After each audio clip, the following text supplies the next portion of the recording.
नमस्कार, ये आकाशवाणी पटना है। अब आप खालिद रशीद से प्रादेशिक समाचार सुनिए। पहले मुख्य समाचार। देश भर में वरिष्ठ नागरिकों और 45 वर्ष से अधिक आयु के बीमार लोगों को कोविड टीका लगाने का तीसरा चरण शुरू। प्रधानमंत्री नरेंद्र मोदी ने नई दिल्ली के एम्स में कोविड टीका लगवाया। मुख्यमंत्री नीतीश कुमार और उप मुख्यमंत्री तारकिशोर प्रसाद तथा रेणु देवी ने भी टीके की पहली डोज ली। लगभग एक साल बाद प्रदेश में पहली से 5वीं कक्षाओं के स्कूल खुले। राज्य सरकार ने स्कूलों में कोविड प्रोटोकॉल का अनुपालन अनिवार्य किया।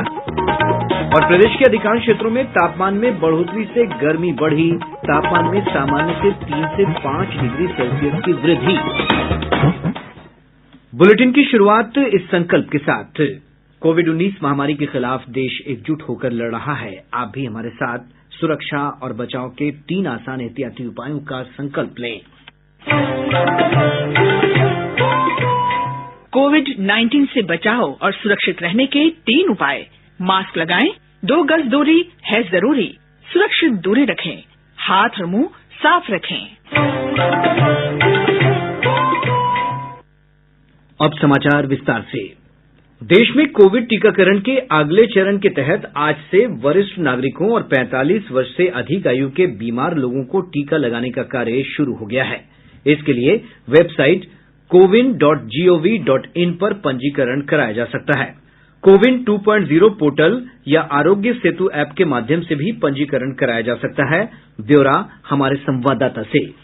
इस चरण में होने वाले टीकाकरण के लिए पात्र व्यक्ति कोविन 2 पोर्टल पर अपने अपने मोबाइल नंबर के माध्यम से पंजीकरण करा सकते हैं। एक मोबाइल नंबर से कुल 4 लाभार्थियों का ही पंजीकरण हो सकता है। ऑनलाइन पंजीकरण के लिए अपने फोटो पहचान पत्र का भी प्रयोग करना होगा। इसके बाद लोग टीकाकरण के लिए अपने नजदीकी कोविड टीकाकरण केंद्र का चुनाव अपने समय के अनुसार कर सकते हैं। टीकाकरण के समय और केंद्र की पुष्टि मोबाइल नंबर पर SMS के माध्यम से की जाएगी। सरकार ने 20 बीमारियों की एक सूची जारी की है, जिसके जरिए 45 से अधिक उम्र के लोगों को कोरोना टीकाकरण में प्राथमिकता दी जाएगी। इसमें मधुमेह, उच्च रक्तचाप, हृदय प्रत्यारोपण, गुर्दा और लीवर प्रत्यारोपण, ल्यूकेमिया, एड्स, पिछले 1 वर्ष में हृदय रोग के कारण अस्पताल में भर्ती हुए लोगों के अलावा सांस संबंधी बीमारी वाले लोग शामिल हैं। दीपेंद्र कुमार, आकाशवाणी समाचार, दिल्ली।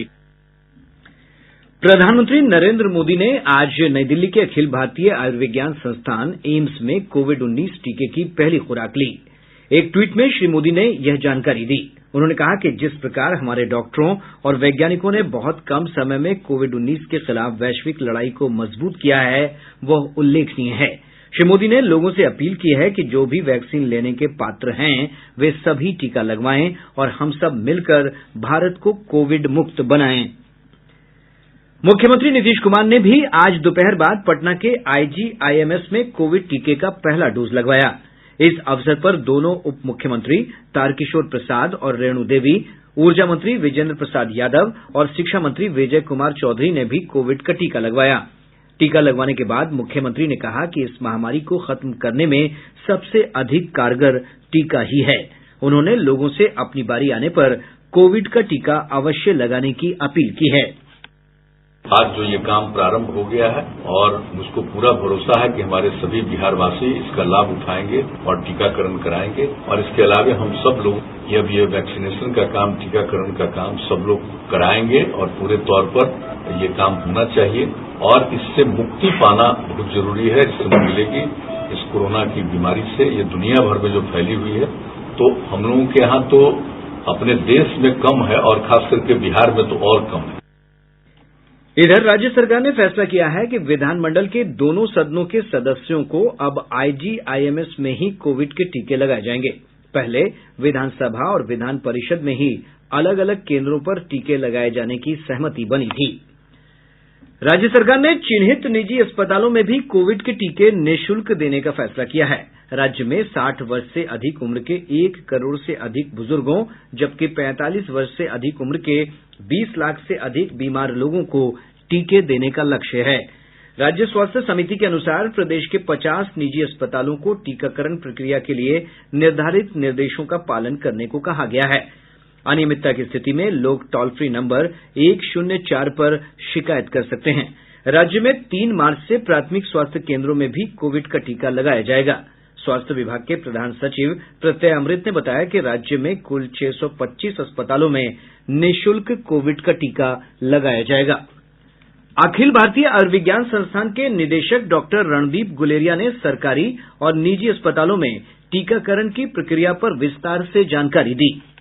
60 साल की उम्र ज्यादा हो या 45 साल से की उम्र ज्यादा हो और जिसको कोमॉर्बिडिटीज हो, वो कोविन ऐप के थ्रू भी अपने आप को रजिस्टर कर सकते हैं या देख सकते हैं कि उनका नाम ऑलरेडी उस ऐप में रजिस्टर्ड है या नहीं है। और रजिस्ट्रेशन होने के लिए वो अपना जो फोटो आइडेंटिटी कार्ड है उसके साथ अपने आप को रजिस्टर कर सकते हैं। लेकिन कई लोग ऐसे हैं जिनके पास स्मार्टफोन नहीं हो, तो वो जो वैक्सीनेशन साइट्स पे हैं वहां पे जाके अपने आप को वॉक इन करके कागज है वो साथ ले जाएं, फोटो आई कार्ड साथ ले जाएं, वहां पर भी उनको रजिस्टर किया जाएगा। उनका पूरा डेटा जो है वो कोविन ऐप में अपलोड किया जाएगा। जो बुजुर्ग लोग हैं जो गांव में रहते हैं जिनके मुश्किल होगी आने के लिए, उसमें वॉलंटियर्स और वहां गांव में जो लोग हैं वो भी हेल्प करेंगे उनकी रजिस्ट्रेशन के लिए और उनको वैक्सीन साइट पे लाने के लिए। इसका भी इंतजाम किया जा रहा है।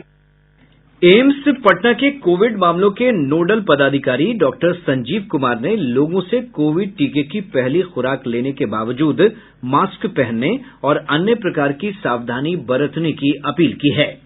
ऐसा भी देखा गया है कि कुछ लोग जिनको टीके की पहली ही डोज पड़ी है वो बिल्कुल आश्वस्त हो जाते हैं कि अब मुझे कुछ नहीं होगा, मास्क पहनना बंद कर देते हैं, सोशल डिस्टेंसिंग का पालन नहीं करते हैं। तो वैसे लोगों से भी ये अपील है कि अभी बिल्कुल एहतियात बरतें, टीका के दोनों डोज पड़ जाएं और अधिक से अधिक जनसंख्या को पड़ जाए, तभी हम निश्चिंत हो सकते हैं। अभी बिल्कुल नहीं। तो टीका जिनको पड़ भी चुका है वो मास्क का समुचित प्रयोग करें, सोशल डिस्टेंसिंग का पालन करें और समय समय पर हाथ जरूर धोते रहें और सैनिटाइजेशन का उपयोग करें।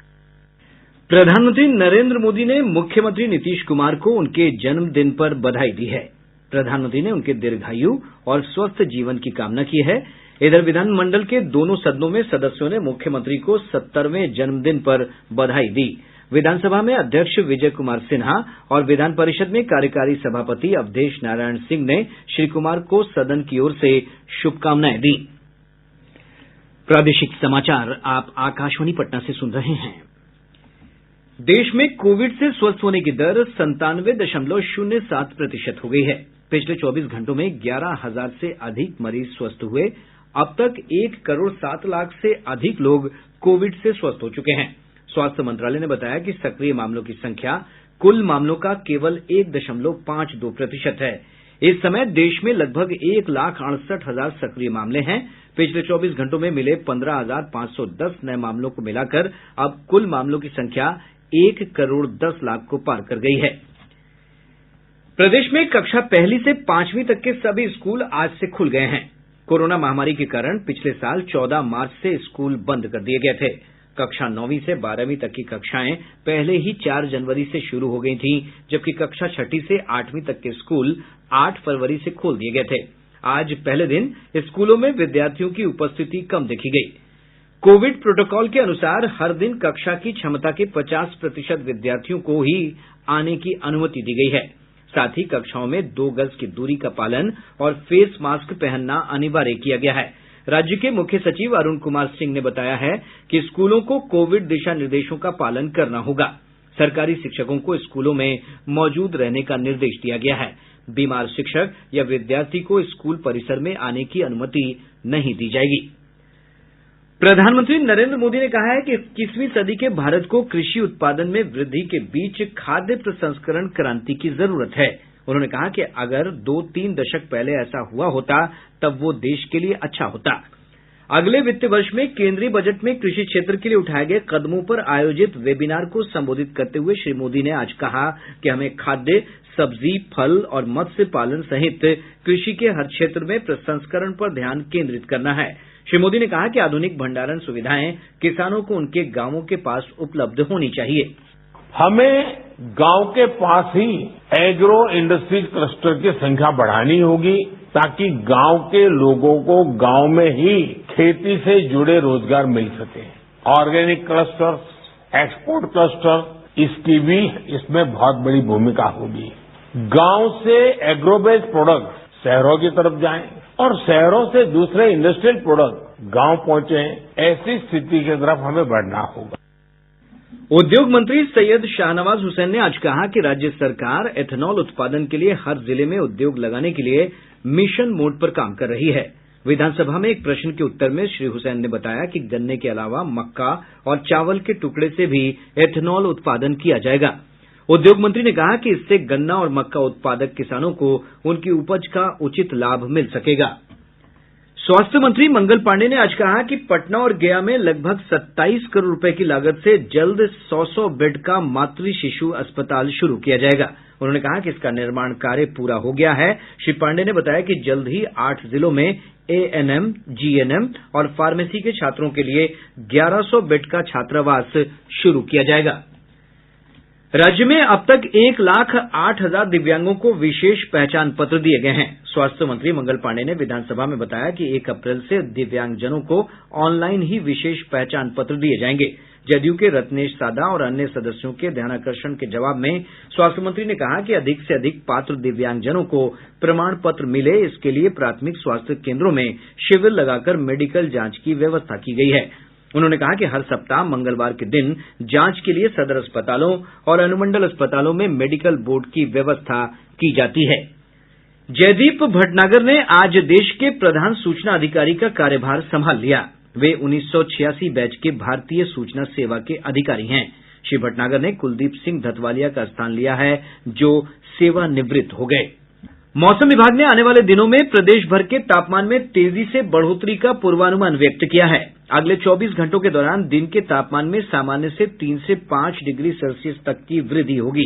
आज सबसे अधिक 34.3 डिग्री सेल्सियस अधिकतम तापमान गया का दर्ज किया गया। बेगूसराय के तेघड़ा में खेली गई राज्य सीनियर वॉलीबॉल प्रतियोगिता के पुरुष वर्ग का खिताब समस्तीपुर ने, जबकि महिला वर्ग का खिताब भागलपुर ने जीत लिया। आज खेले गए महिला वर्ग के फाइनल मुकाबले में भागलपुर ने सारण को 3-0 से हरा दिया। वहीं पुरुष वर्ग के फाइनल मुकाबले में समस्तीपुर ने पूर्व मध्य रेल हाजीपुर की टीम को 3-2 से पराजित कर दिया। शिवहर व्यवहार न्यायालय की ओर से अब समन और वारंट ऑनलाइन भेजे जाएंगे। जिला न्यायाधीश भरत तिवारी ने आज से ऑनलाइन सेवा की शुरूआत की है। पटना के जेपी गोलंबर के पास अपनी मांगों के समर्थन में प्रदर्शन कर रहे वामपंथी संगठनों से जुड़े छात्रों के साथ पुलिस की झड़प हो गई। उग्र प्रदर्शनकारियों को नियंत्रित करने के लिए पुलिस को बल प्रयोग करना पड़ा, जिसमें कुछ छात्रों को हल्की चोट आई है। राजद विधायक मुकेश कुमार यादव ने सीतामढ़ी जिले के रीगा चीनी मिल बंद होने का मुद्दा आज विधानसभा में शून्यकाल के दौरान उठाया। अरवल शहर में अपराधियों द्वारा गोलीबारी के विरोध में चैंबर ऑफ कॉमर्स के आह्वान पर आज बाजार बंद करवाया गया। और अब अंत में मुख्य समाचार एक बार फिर। देश भर में वरिष्ठ नागरिकों और 45 वर्ष से अधिक आयु के बीमार लोगों को कोविड टीका लगाने का तीसरा चरण शुरू। प्रधानमंत्री नरेंद्र मोदी ने नई दिल्ली के एम्स में कोविड टीका लगवाया। मुख्यमंत्री नीतीश कुमार और उप मुख्यमंत्री तारकिशोर प्रसाद तथा रेणु देवी ने भी टीके की पहली डोज ली। लगभग 1 साल बाद प्रदेश में 1ली से 5वीं कक्षाओं के स्कूल खुले। राज्य सरकार ने स्कूलों में कोविड प्रोटोकॉल का अनुपालन अनिवार्य किया। और प्रदेश के अधिकांश क्षेत्रों में तापमान में बढ़ोतरी से गर्मी बढ़ी।